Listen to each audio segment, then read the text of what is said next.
네, 반갑습니다. 오늘은 2월 26일, 이제 목요일 본문인데요. 요한복음 8장 21절부터, 마지막 부분까지 이해할 수 없는 떠남의 의미, 이해할 수 없는 떠남의 의미라는 제목으로 말씀을 나누도록 하겠습니다. 자, 우리가 사람과 사람이 대화를 할 때 종종 이제 대화가 안 통한다는 느낌을 받을 때들이 여러분 있으셨을 거예요, 아마. 그럴 때에는 사실은 서로 층위가 다르다 또는 간극이 크다라는 것을 경험할 때가 있죠. 어, 많은 사람들이 예수님을 조금 따르다가 떠나가기를 반복합니다. 왜 그러냐면요. 사실 자기의 자리에서 한 발자국도 떼지 않고 예수님의 말씀을 구경만 하기 때문에 그렇습니다. 예수님의 말씀은 따라봐야 되고요. 그곳을 들어가서 경험해 봐야 되고, 그곳 가운데서도 깊이 그 가운데서 그 의미를 상고하며 그 하나님이 말씀하신 세계관으로 우리의 시야를 옮겨봐야 합니다. 밖에서 보는 게 아니라요. 안으로 들어가 봐야만 보이는 하나님의 나라의 세계가 있습니다. 이것은 마치 무엇과 같냐면은 광야에서 헤매던 출애굽 백성들이 그 가운데서 쓴물이 단물로 변하는 것을 경험하고 홍해가 갈라지는 것을 경험하고 그 가운데서 만나가 내려오는 것을 경험했지만 그 모든 것 그들이 그럼에도 불구하고 변화하지 않은 것은 무엇이냐면요. 그것을 행하는 주님의 하나님의 어떠함으로 한 번도 그들의 세계관이 옮겨가 보지 못했기 때문입니다. 제가 어렸을 때 지금도 기억이 나요. 제가 이 얘기를 자주 했던 것 같은데 저희 어머님이 요리를 잘하시는 건 아니었지만 진짜 부지런하셨었어요. 그래서 항상 제가 잠결에 잘 깨서 보면 아직 새벽 4시 몇 분인데 밥을 짓고 계세요, 벌써. 그러니까 그게 누워서 자고 있는 자녀에게 주는 안정감이 있거든요, 그냥요.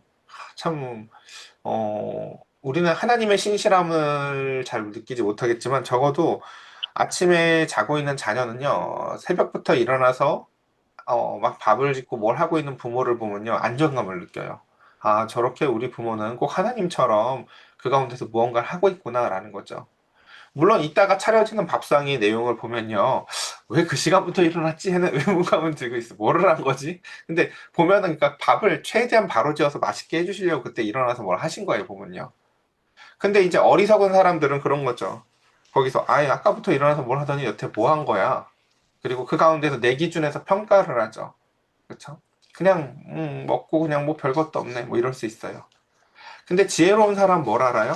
이게 내가 알지도 못하는 시간부터 일어나서 눈을 비비고 그 가운데서 사랑으로 그 가운데서 자식에게 따뜻한 밥을 해 먹이겠다고 한 부모의 사랑이라는 걸 이해하죠. 이게 그냥 나온 게 아니라는 것을 이해한다고요. 그러니까 이것의 출처를 생각할 줄 아는 지혜가 생기는 게 바로 세계관의 변화예요. 그러니까 어리석은 사람은 그 자리에서 어떨까요? 어두움은 그래서 이걸 사실 요한복음 빛과 어둠이라는 것으로 표현하거든요. 어둠은 어떤 것이냐면요. 자기의 관점에서 그걸 그냥 평가하는 거예요. 아니, 뭐 아침 밥이 뭐 이렇게 맛이 없어. 뭐 아침에 대체 뭘 한 거야? 이게 먹을 게 뭐가 있어? 어둠은 자기 관점에서 판단해요. 자기 관점에서 말하고. 근데 빛은 무엇이냐면요. 그러니까 빛이 그래서 어려운 건데 어둠은 절대 깨닫지 못하는 어떠함인데요. 빛은 그 가운데에서 그 너머를 통찰할 수 있는 지혜와 세계관의 변화예요. 그 시간에 옆에 일어나서 같이 해보는 거죠. 예를 들면요. 아니, 왜 이 시간부터 일어나서 뭘 하는 거야? 밥을 좀 불려놨다가 아침에 바로 해야지 맛있고, 이렇게 해가지고, 최대한 이렇게 해서 우리 자녀들 아침에 일어났을 때 먹이려고 하는 거야. 이런 그 가운데서 그의 언어 세계를 듣고 나서 다시금 아침 밥상을 보면 그 모든 게 새로워 보이죠. 우리가 살아가는 세계관도 마찬가지입니다. 요한복음은요, 바로 그 하나님의 마음을 우리가 엿듣는 이야기들이에요. 똑같은 세계를 살고 있는 것 같지만 그 가운데서 주님이 무슨 일을 하고 계시는 건지, 주님이 이 일을 하시는 이유가 무엇인지. 근데 우리에게는 마치 똑같은 밥상처럼 보여요, 세상이 그냥. 뭐 크게 변한 것도 없는데. 여러분, 예수님이 십자가를 지기 전과 지신 이후에 뭐 세상이 확 변하던가요?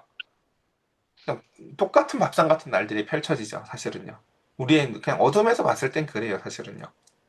근데 그 모든 것이 요한복음이라는 길과 진리와 빛 가운데에서 하나님의 마음을 듣고 나면 비로소 그 가운데서 이 세상이 얼마나 기적 같은 일들로 가득 차 있는 건지를 우리는 깨닫게 됩니다. 자, 오늘 그 이야기를 좀 천천히 보도록 할 텐데요. 이해할 수 없는 떠남의 의미라는 제목으로 말씀 나누도록 하겠습니다. 예수님이 사실 그 제자들을 부르시면서 가장 가르치고 싶었던 주제는 바로 떠남이었습니다. 십자가. 근데 이제 우리가 이해하시듯이, 조지하시듯이, 베드로조차도 예수님이 이 이야기를 하면은 이해를 못했었어요, 사실은요. 심지어 예수님의 멱살 잡기도 하죠. 아니, 왜냐면 우리가 생각하는 그 밖에서, 그 어떤 참된 진리를 밖에서 생각했을 때, 밖에서 구경했을 때, 밖에서 바라봤을 때, 떠남을 통해서 얻는 게 뭐가 있습니까? 그렇죠? 그 가운데서 십자가에서 죽으심으로 인해서 얻을 게 아무것도 없어 보이죠. 그러나 주님은 그 가운데에 더 진실한 그들의 그 믿음을 통해서 하나님의 말씀을 알아듣기를 원하셨습니다. 그래서 한번 오늘 본문 보면 이렇습니다. 다시 이르시되, 자, 잠시만요. 자, 지금 요한복음의 지금 계속 배경이 어디냐면요. 성전이고요. 성전에서도 이거 성전 그 초막절의 하이라이트가 뭐라고 했었는지 기억나시죠? 여인들의 뜰에 환히 밝혀져 있는 불. 그러니까 여러분 그 우리 수련회 가서도 제일 하이라이트가 뭡니까? 밤에 이제 애들이 둥그렇게 이렇게 앉아 있고 그쵸? 엄마 미안해요 하면서 그 캠프파이어 불이었잖아요. 그쵸? 불 앞에 불이나 물이요. 좀 영적인 속성을 갖고 있어서요. 그 앞에서 어떠한 그쵸? 그런 영적인 그 느낌들을 줘요. 그래서 사람들은 고대로부터 물이나 불을 가지고 어떠한 그 영적인 제의를 하는 것을 좋아했습니다. 예전에 저도 그래서 몽골에 가봤을 때 이제 불을 피고 캠프파이어 놀이를 하려고 하는데 거기에 계신 분들이 좀 주의를 시키시더라고요. 그러니까 불이 갖는 그런 속성들이 있어서 아이들이 잘 뛰어든대요. 이렇게 너무 신나서요, 불 속으로 잘. 그러니까 불이 그런 이제 어쨌든 이제 속성을 갖고 있다라는 것 정도만 여러분들이 뭐 집에서 다 통제되는 가스레인지 쓰시니까 뭐 불이 그래라고 생각할 수 있지만 어쨌든 그렇다 그런 속성이 있다라는 것입니다. 자, 다시. 그래서 성전 경내에 그 헝금함이 있는 그 곁에서 이제 환하게 밝혀지는 그 여인들의 환하게 밝혀지는 그 불들을 상상해 보시면서 주님이 어제 바로 앞에 본문에서 이런 얘기를 하셨죠. 내가 바로 그 빛이다. 라고 말씀하셨다고요. 근데 그 빛이신 주님께서 이렇게 얘기하시죠. 이제, 저도 여기가 힘들어요. 아유, 제 마음이 그런데 저도 이 얘기 여러 번 했어요. 시온이에게 이제 좀 더 어려운 공부를 해야 돼서 이 아이를 밀어 넣을 때 마음이 빡빡하거든요. 왜냐면 이게 힘들다는 걸 알아요. 이제 얘가 이거 공부하려면 힘들 텐데라고 하면서도 근데도 이걸 해야 되는 건가라고 아무리 생각해봐도 해야 되는 거기에 그를 밀어 넣을 때가 있어요. 아이를요. 주님께서도 마찬가지신 것 같아요. 주님께서도 때가 될 때마다 계속 이 이야기를 하셨어요. 내가 가야 된다라는 이야기를요. 제자들이 못 알아들어도 그 얘기를 또 하시고 또 하세요. 자, 오늘 한번 볼까요? 내가 가리니 너희가 나를 찾다가 너희 죄 가운데에서 죽겠고 내가 가는 곳에는 너희가 오지 못하리라 라고 말씀하십니다. 뭐 있는 그대로 말씀을 하시는 건데 이게 이제 밖에서 그 진리를 구경하는 유대인들 입장에서는 내가 간다라는 걸 이야기가 너무 어려워요. 여러분 이게 얼마나 어려운 이야기냐면 잘 생각해 보면은 마음의 균열이 가서 진리를 찾아서 밤에 막 가난한 마음으로 왔던 니고데모도 원래 못 알아들었던 이야기들이었어요. 이게 다. 니고데모도 거듭나야 돼 하니까 엄마 뱃속으로 어떻게 들어가요? 이렇게 진리를 간구하는 사람조차도요 금방 알아들을 수 있는 언어 체계가 아니라고요, 사실요. 그러니까 이건 일종의 세계관이에요, 사실은요. 이건 이렇게도 이해해 볼 수 있을 것 같아요. 등산을 안 해본 사람이, 혹은 등산이 내가 좋은지 안 좋은지도 모르는 사람이, 야, 어차피 내려올 산 올라가서 뭐해? 했는데, 올라가 봤더니 기가 막힌 걸 경험했다고 쳐보자고요. 그걸 언어 체계로는 설명할 방법이 없어요. 가는데 아침에 가보니까, 저도 이런 경험을 여러 번 해봤거든요. 예를 들면은, 아침에 신문 배달을 해보고 싶었었어요. 고등학교 졸업하자마자. 고등학교 졸업할 때쯤에, 고등학교 때, 그 어느 시기인가? 신문 배달을 하려고 했는데 3시 20분에 오래요. 그래서 3시 10분에 가봤어요. 놀랍죠. 사람들이 3시 20분에 나와서 사람들이 아침에 볼 신문을 준비한다는 게요. 며칠 전에는 또 그런 일이 있었어요. 저희 집 옆에 그 아저씨들이 가득 차서 그 술을 먹는 그 고깃집이 있어요. 고깃집이 있는데 저는 그런 것들이 너무 궁금해요. 생텍쥐베리의 책이나 혹은 존 머시의 이야기 이런 책들을 읽어보면 내가 옆에서 보기만 해왔던 사람들의 삶 속으로 막 들어가거든요. 그래서 저희 집 옆에 있는 고깃집에 그 담배 연기가 가득하고 그 고기 연기가 가득한 그곳에 저희 아이들을 데리고 들어가서 고깃집에서 고기를 먹어보고 싶었어요. 그래서 저희 아이들을 데리고 한번 들어가 봤어요. 근데 이제 옆에 입구가 크죠, 왜요? 애들이 들어가서 밥 먹을 것처럼 생기진 않았어요. 근데 그래도 그 아이들한테 타인의 삶이라는 걸 알게 해주고 싶어서 그곳을 일부러 억지로 데리고 들어가 봤어요. 니네들이 모르는 다른 사람들의 삶이 있다. 라고 하면서요. 들어갔더니 그곳에서는 와글와글와글 하고 술 마시면서 떠들고 저기에는 뭐 중국 분들 계시면서 이렇게 막 자기가 스스로 불판 가면서 먹고 정말 밥은 정신없이 먹었는데 저희 집사람도 아니 애들을 데리고 왜 이런 곳에 오지 싶었지만 제가 아이들을 데리고 그곳에 들어간 건 이거예요. 마치 우리가 개미 세계를 이해할 수 없는데 개미굴에 들어온 것처럼 우리가 겉으로는 전혀 보지 못했던 사람들의 삶이 그곳에 녹아져 있어요. 오늘 노동을 하면서 얼마나 힘들었는지 하면서 그곳에서 회포를 푸는 사람들의 대화, 그 가운데에서 이런저런 우리가 밖에서 일반적으로 보지 못했던 사람들의 모습들 같은 거 말이죠. 그러니까 그곳은요, 그곳을 들어가야만 보여요. 제가 지금 계속 이런 비유를 왜 하는지 아시겠어요? 예수님의 말씀은요, 그곳으로 들어가야만 보여요. 밖에서 보면요, 들어가고 싶지 않게 생겼다니까요. 밖에서 보면요, 설명이 안 돼요. 들어가 봐야 그 가운데서 들어가 봐야만 보이는 것들이 있어요. 말씀 속으로 들어가서 말씀 안에서 행해 봐야만 보이는 세계들이 있어요. 그게 그래서 주님은요, 그걸 이렇게 설명하셨어요. 빛과 어둠, 어둠 속에서 그거 이해 못해. 너희가 빛으로 나와야 돼. 라고 말씀하시죠. 자, 그래서 유대인들은 이 이야기를 이렇게밖에 이해를 못합니다. 그가 말하기를 내가 가는 곳에서 너희는 오지 못하리라 하니. 그쵸? 제가 한 설명을 듣고 이 말을 보시면 조금은 더 이해가 되실지 모르겠어요. 그러니까 주님은 내가 가는 곳에 너희는 오지 못할 거야 라고 말씀을 하세요. 그곳에 들어오지 않는 이상 이해가 안 되거든요. 그것에 대해서 그들은 뭐라고 생각한다고요? 그가 자결하려 하는가? 이렇게밖에 생각이 안 된다고요. 이 말씀을요, 바로 한 장 앞에 7장에서도 하셨었어요. 자, 7장에서 주님이 이렇게 얘기하셨거든요. 너희가 나를 찾아도 만나지 못할 터이요. 나 있는 곳에 오지도 못하리라 하시니 라고 하면서 7장 34절에서 이렇게 말씀하셨어요. 똑같은 말씀을 하셨죠. 그때는 그들이 뭐라고 생각했을까요? 이에 유대인들이 서로 묻되 이 사람이 어디로 가기에 우리가 그를 만나지 못하리요? 헬라인 중에 흩어져 사는 자들에게 가서 헬라인을 가르칠 터인가? 예수님이 계속 어딜 가신다고 얘기하는데 그들은 디아스포라 유대인들을 가리킨다는 얘기인가? 자살한다는 얘기인가? 이렇게밖에 이해를 못해요, 사실은요. 어, 이게 바로 그 세계관이 변화하지 않았을 때 이해하지 못하는 언어 세계의 한계예요. 그러니까 언어는요, 생각보다 참 연약해요. 저도 아빠가 되고 아이들을 키우면서 어린 시절에 저희 부모님이 하셨던 말들이 하나하나 생각나고 이해되어지는 것들이 있어요. 어린 시절에 기억이 나요. 이렇게 크게 불만은 없이 살았는데 저희 어머님이 예를 들어서 아버님한테 좀 경제적 어려움을 얘기해보면은 저희 아버님이 이런 얘기를 잘 하셨거든요. 나를 팔아다가 살아 뭐 이런 얘기를 하셨어요. 하루 종일 노동을 하고 힘들게 일을 하고 돈을 벌어 오셔가지고 그런데도 그 돈이 부족해서 아내에게 이제 잔소리를 들을 수가 있죠. 그때마다 저희 아버님은 늘 말을 이렇게 하셨었어요. 이렇게 나를 팔아서 살아 이렇게 얘기를 하셨었어요. 근데 저는 그 말이 듣기가 싫었어요. 아버지가 자기 자신을 너무 막대하는 말인 것 같고 그리고 그 말이 그냥 그랬었어요. 그냥 못하면 못한다. 없으면 없다 하고 아버지가 당당하게 내가 벌어온 거 안 해서 써. 이러셨으면 좋겠는데 그러시는 게 아니라 어머님한테 더 내어줄 게 없으니까 그럼 나를 팔아서 살아. 이렇게 얘기를 하시는 게 별로였었거든요. 근데 제가 이제 두 딸을 낳고 살아보니까 그 말이 조금 이해가 돼요. 무슨 말인지요. 예. 해줄 걸 내가 스스로 뭘 다 했었어도요. 더 해줄 게 없어서 나를 내어주는 거 이상의 것을 못하는 그 말 뜻을 조금 이해하겠어요. 그런 것들처럼 그쵸? 그러니까 그 위치에 가보지 아니하면 이해할 수 없는 것들이 있듯이 주님의 말씀은요. 우리가 그 말씀대로 행해 봐야만 이해가 되어지고 그 가운데서 그 주님의 마음이 환히 보여지는 위치로 우리의 세계관이 변화돼야만 보여지는 것들이 있습니다. 세계관이 변화되지 않으면 고작 자결하려 하는가? 누구 가르치려 하는가? 이렇게밖에 보이지 않는 게 바로 주님의 말씀이다라는 것입니다. 다시 보겠습니다.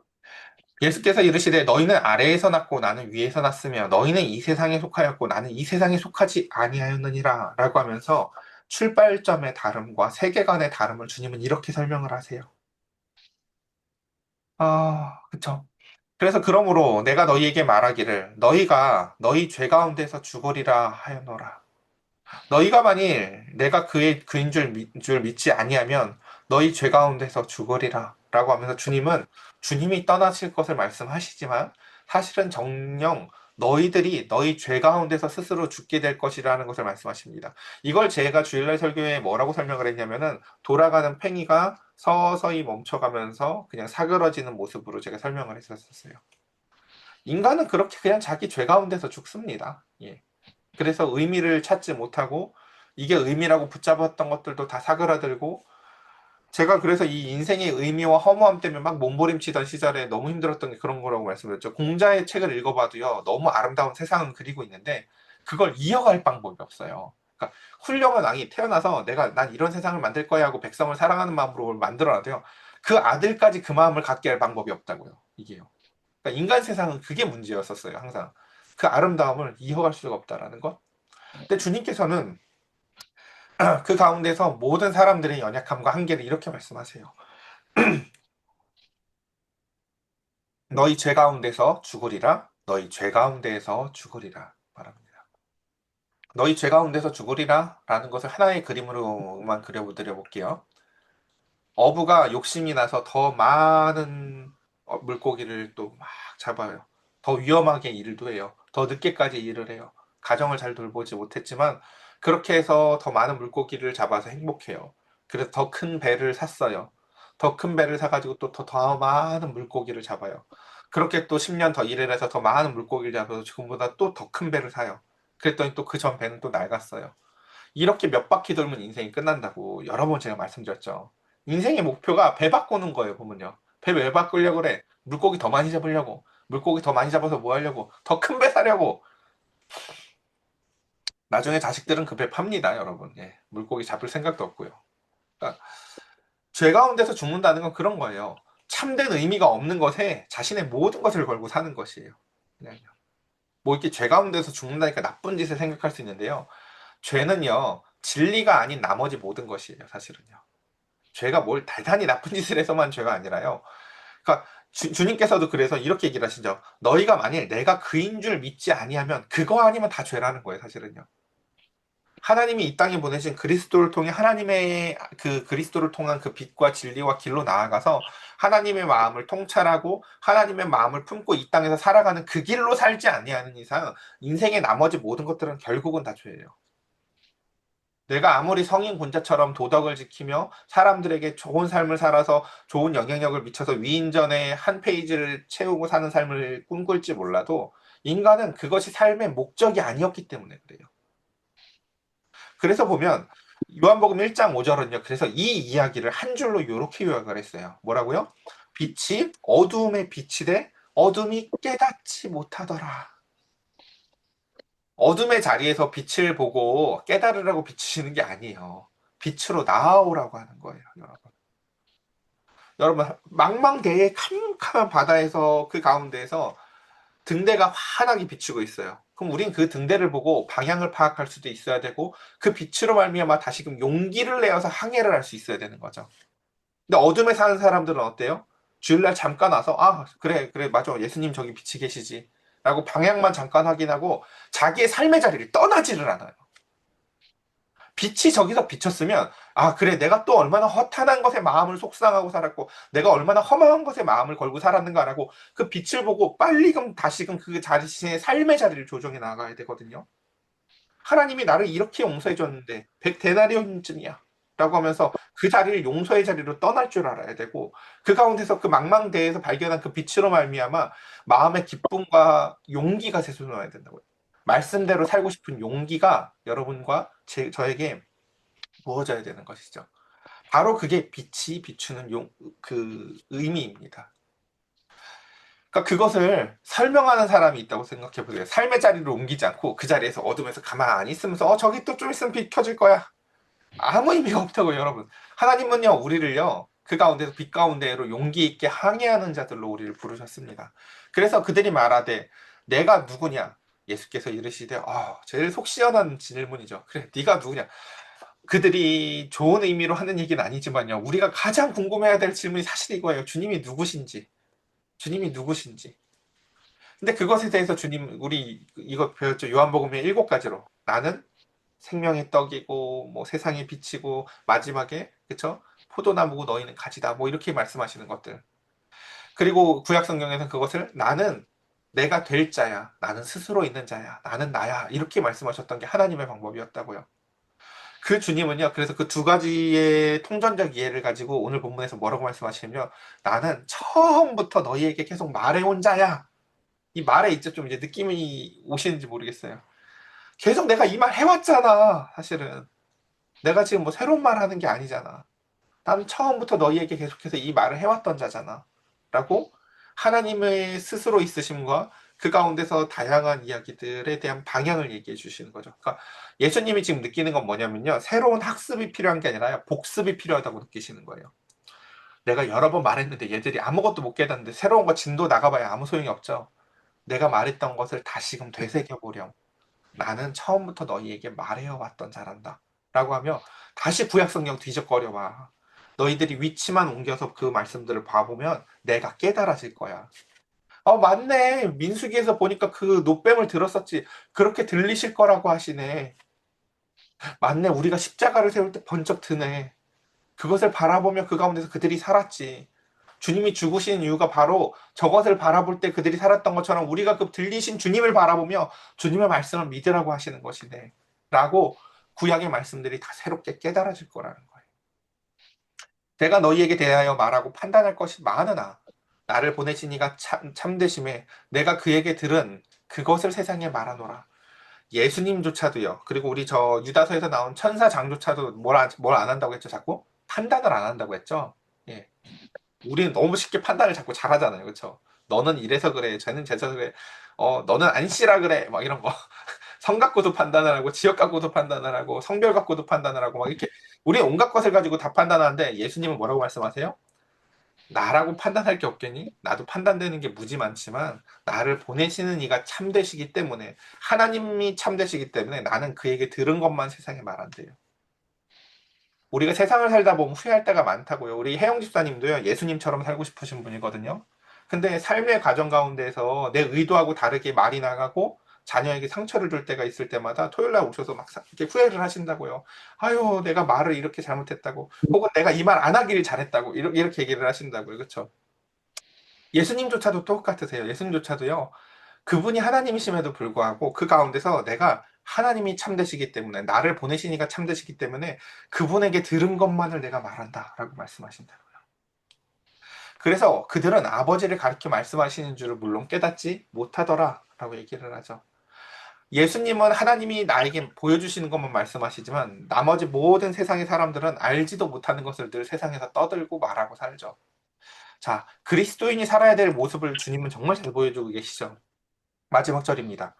이에 예수께서 이르시되 너희가 인자를 둔 후에 내가 그인 줄 알고 또 내가 스스로 아무것도 하지 아니하고 오직 아버지께서 가르치신 대로 이것을 말하는 줄도 알리라 라고 말씀하시죠.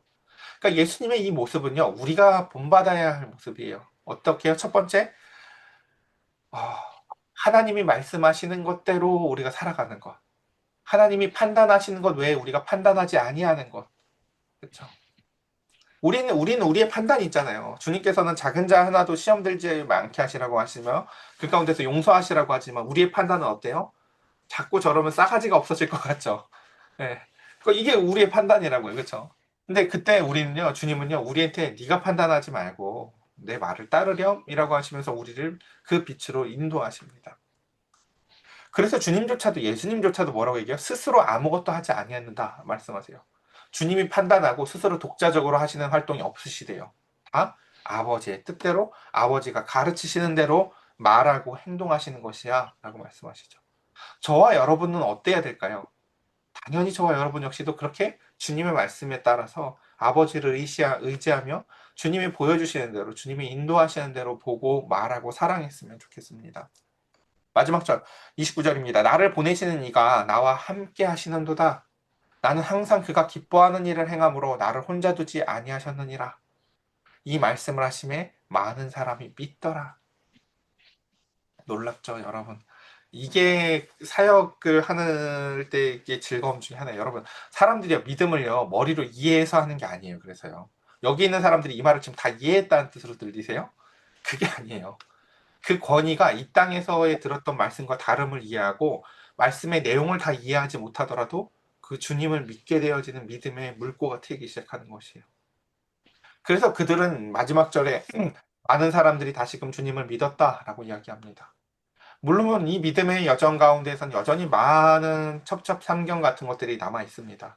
십자가에 달리실 때 그는 실패하는 것 같이 보일 거고요. 그가 잡히실 때 많은 사람들이 그를 따르지 못할 것입니다. 그러나 주님께서 하셨던 말씀들이 때가 되면 기억이 날 것입니다. 뭐라고요? 인자가 든 후에야 내가 그인 줄 알게 되는 것처럼 말입니다. 자녀가 자기가 부모가 돼보고서야 우리 부모가 이제서야 이해가 되어지는 것처럼 말입니다. 여러분들이 그리스도인으로 살아가 볼 때 비로소 주님의 말씀에 많은 것들이 이해가 될 것입니다. 사랑하는 게 이런 것이구나. 나를 내어준다는 게 이런 것이구나. 나를 내어주면서도 아버지의 뜻대로만 산다는 것이 이런 것이구나. 라고 말입니다. 저와 여러분들의 삶 가운데서 세계관이 변화해서 밖에서 구경하면서 말하는 사람이 아니라 나의 위치가 변화하여서 주님의 말씀을 참되게 깨닫고 그 말씀대로 살아감으로 마음의 기쁨과 즐거움이 넘쳐나는 저와 여러분들 되시기를 간절히 축복합니다. 우리 이 시간 함께 같이 기도할까요?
제가 기도드리겠습니다.